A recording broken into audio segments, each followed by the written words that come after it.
and legs, right? And there's nothing wrong with believing for a miracle, right? Can God do all things? Yes. Have I seen miracles? Yes. I've seen 13 blind people seeing, deaf people hearing, lame people walking, crooked backs come straight. In fact, in 2002, I was 19 years old in Queensland, Australia, which is where I was living at the time, and I went to get an MRI scan because I had a pinching of the nerve down my back and I couldn't feel my left arm, and so I got an MRI scan. Did you get that one? And he came out and he said, I have some bad news. I said, what's that? And he said, you were diagnosed with a really rare disease. And I said, yeah, I know.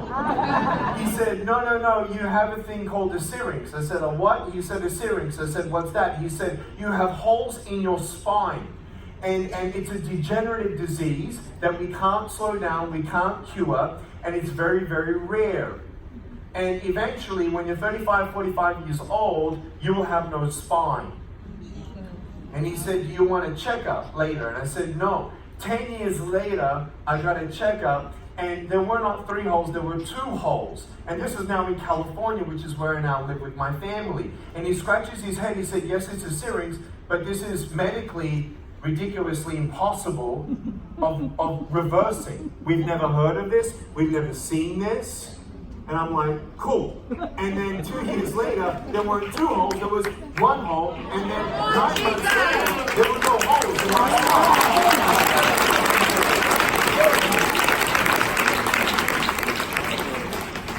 So I know that God can do miracles because He's actually done it. And do I have a pair of shoes in my closet?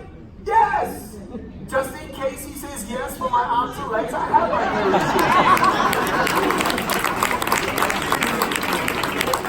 shoes. And I know that angels are real, not because I've seen angels, but because I've seen demons under the power of black magic and voodoo and witchcraft and Ouija boards. When you know that there is a spiritual realm, that science can't explain everything, you know then that God actually could be exactly the God that the Bible talks about.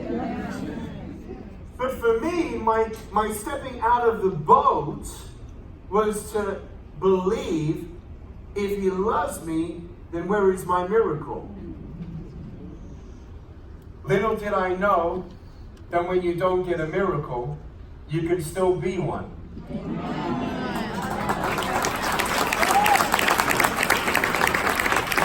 I mean, let's figure this out real quick, right? Arms and legs. No one woke up this morning and looked at their hands and feet and said, I'm going to have a great day today because I got arms and legs.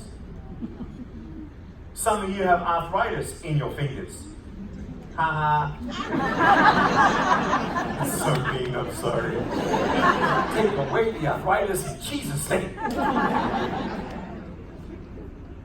But in John chapter 9, a man was born blind, and no one knew why he was born that way. And Jesus said it was done so that the works of God would be revealed through him.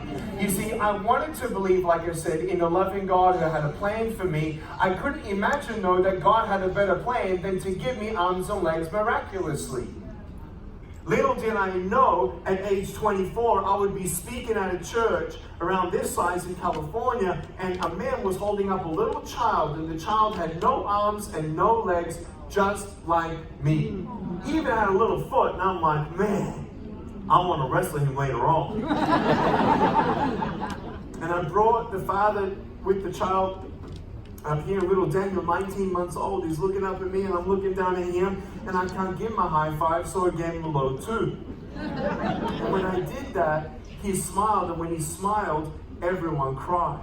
And I hugged his mom, and I said to his mom, when he goes to school, and if he ever gets bullied and teased, call me, because I'll come in my wheelchair and I'll run them all over. No, that's not what Jesus would do, right? But I went to his school. He was 6 or 7 years old, getting bullied and teased, and I went there in my wheelchair, and I didn't run over anyone deliberately. And I went over there for 15 minutes and talked about love, and guess what happened? No one ever teased Daniel or anyone else after that. And it got me thinking, when you don't get a miracle, you can still be one. And I don't know about you, but this is very logical, okay? If I really believe that I have a body, a mind, and a soul, and a spirit, What is the most important element to be healed? My soul, my spirit, my mind, then my body. We're so focused on the body. This is dying. It's a piece of flesh. I'm just a citizen of heaven passing through. My father, Boris Vujicic, died in May 14, 2017. We prayed that his cancer would disappear. The doctors gave him 56 days to live. He lived another 21 months. And this last Thanksgiving that we had, we went around the table.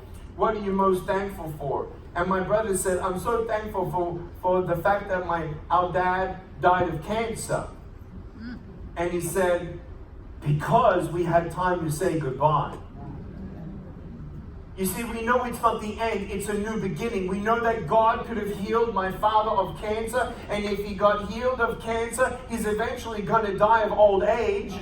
Choose any card you want. How is Nick Vujicic going to die? We had a threat of a car bomb 9 weeks ago in Ukraine when we were there. Not everyone likes me. In 2003, I went to Southeast Asia, and we got an email after 60,000 people gave their life to Jesus Christ in 4 days. They said, if you ever come back to this country, we're going to kill you. We went back there 2 years later, not because we're stupid, but there's no safer place to be than exactly where God wants you to be. God told us to go back. Another 60,000 people gave their life to Jesus Christ. We got another email from the same guy. He said, I came there to kill you, but I gave my life to Jesus Christ.